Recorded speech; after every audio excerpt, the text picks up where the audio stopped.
Ka-Alpha Adventure Farms. May nagtatanong kung ano daw yung mga signs na manganganak na ang kambing. Magbibigay ako ng mga signs, pero ang advice ko pa rin sa inyo ay magkalendaryo kapag nabridan na, nasampahan na yung inahing kambing ninyo. Dahil ang parturition or period ng panganganak niya ay between 145th to 155th day after siyang masampahan. So doon sa period na yon, 145 to 155 days, doon nyo siya mas mamomonitor. At least alam ninyo kung kailan nyo dadagdagan yung oras nyo sa monitoring, dahil alam nyo sa period na yon manganganak ang inyong doe or babaeng kambing. So punta tayo sa mga signs. Ang unang sign na nagle-labor ang inahing kambing ay yung balisa. Balisa siya, yung mga kasamahan niya nakapirming nakahiga, ngumunguya-nguya, nagre-regurgitate, pero siya yung patayo-tayo, hindi mapakali kung saan po pwesto. So isang sign yun, restless siya.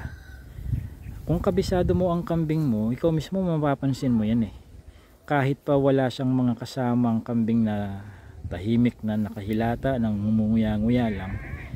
Kung kabisado mo kambing mo, alam mo kung merong bago sa kanya sa ikinikilos niya.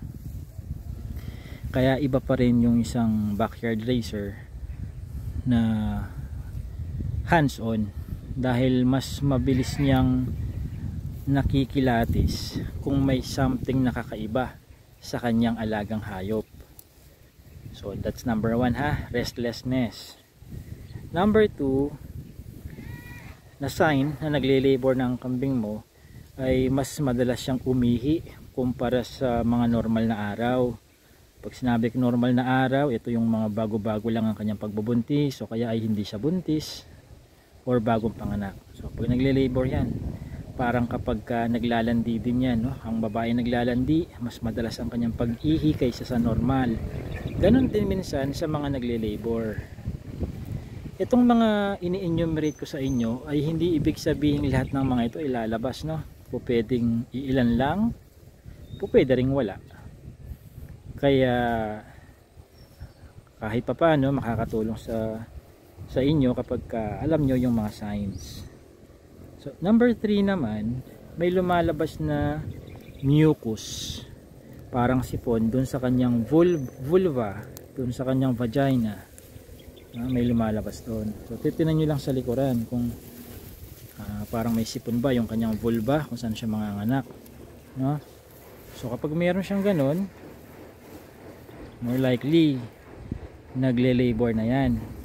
Pero warning may mga doe ako dito na minsan weeks, plural weeks pa lang bago siya schedule na manganak ay may mucus nang lumalabas dun sa kanyang vulva.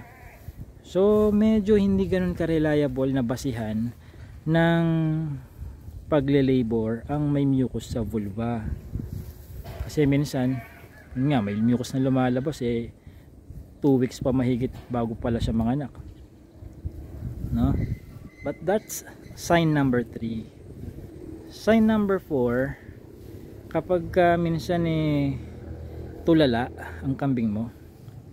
Ako nakikita ko yan kapag parang nakatulala siya, parang may tinitingnan sa pader pero wala namang nakikita, o kaya nakasteady siya, medyo matagal siyang hindi kumikilos, parang medyo malalim ang iniisip or malayo ang tingin. Napapansin ko ang mga yan dahil kilala ko mga kambing ko kilala ko sila, kung sino yung mas maamo, sino yung hindi gaano maamo, sino yung may kalukuhang itinatago. Alam ko yan, kilatis ko mga kambing, pati mga manok at rabbit, lahat ng inaalagaan ko dito kilatis ko yung ugali. Okay, so sign number 4 yon. Ano pa? Sign number 5, ano pa kaya? Okay, ito yung kapag ang kambing mo ay nagpo-powing siya. Ano ibig sabihin ng powing? PAW. Yung front legs niya parang pinangkakahig niya, pinangkakaykay niya, parang manok, nagpo-post siyang ganyan, ginaganyan niya yung ano, ginaganito niya yung ginaganyan niya, no? Gumaganon siya kahit pa elevated ang goat house nila at ang flooring ay plastic matting, kahit pa alam niyang wala siyang makakaykay, gumaganon siya.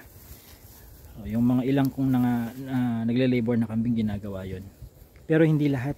Kaya nga sabi ko kanina sa inyo, itong mga ini-enumerate ko ay hindi ibig sabihin lahat ng ito ay mauobserbahan ninyo. Maaaring ilan lang, halos pwede ring wala sa mga ito. Okay, nasa na tayo? Sign number ilan na? Pang 5 na ba? Yung una, ano ba yung una? Restlessness, madalas na pag-ihi, ano pa, may mucus sa vulva,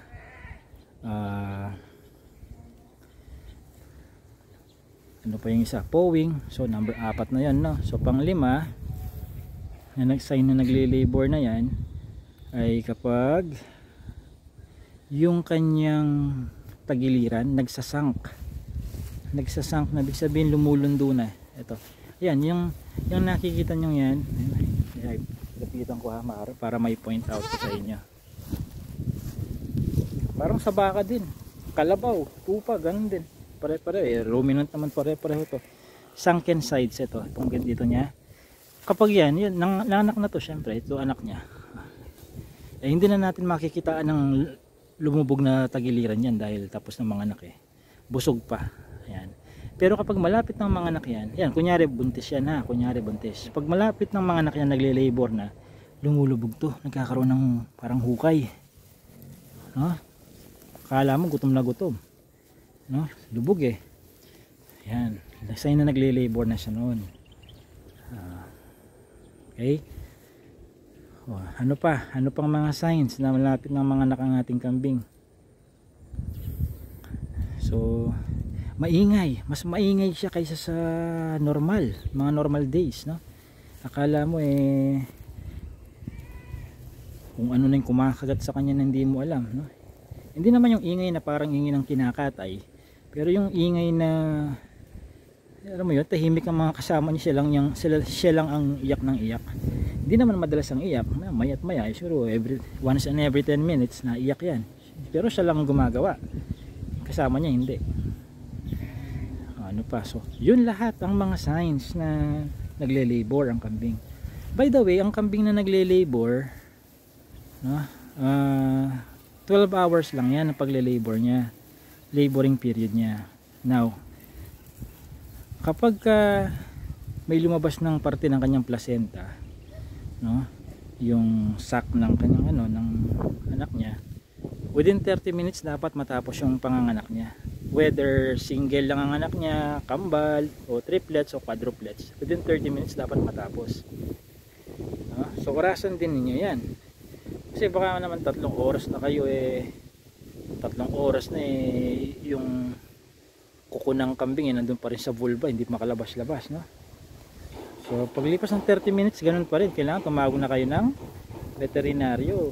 Lalo pat kung wala kayong karanasan at wala kayong kaalaman sa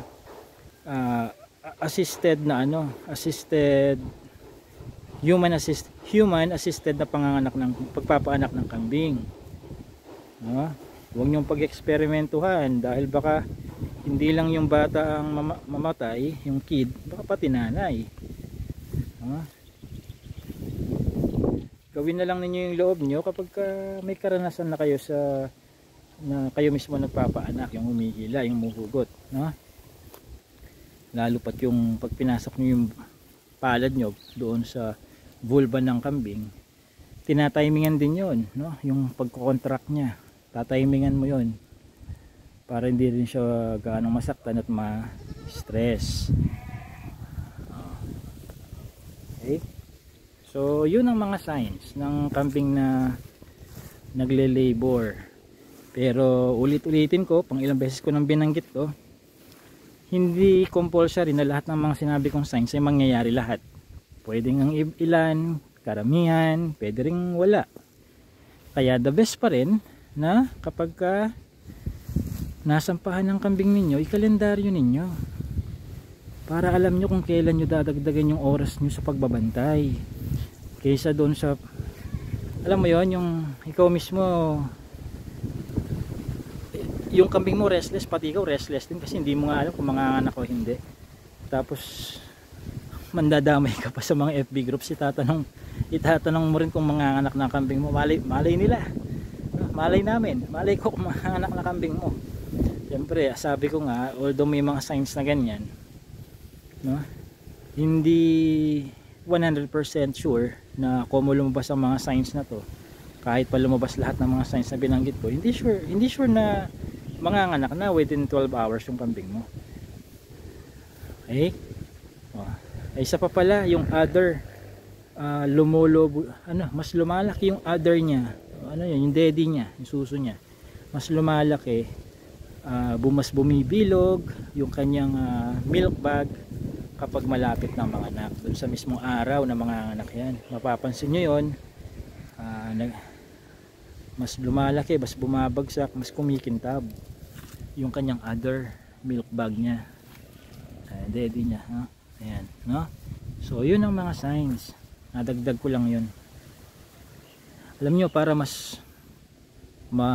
matutunan ninyo yung kabuuan ng aking cultural management sa goat farming, mag-register na lang kayo dun sa aking goat farming seminar. Ready na yung video, papanoorin na lang ninyo. After nyo mag-register, I can approve your account already. Nasa description box yung link, mag-register na kayo, mayroong e-certificate yon. At meron pa tayong 30-day technical support via email. Dahil alam ko may mga katanungan ka habang nanonood ka, hindi mo naman ako pwedeng tanungin sa pinapakinggan mo dahil pre-recorded nga lang yon. Padala mo na lang sa email lahat ng tanong mo. Ako personal lang sasagot. O siya, this has been JC De Guzman of Alpha Adventure Farms.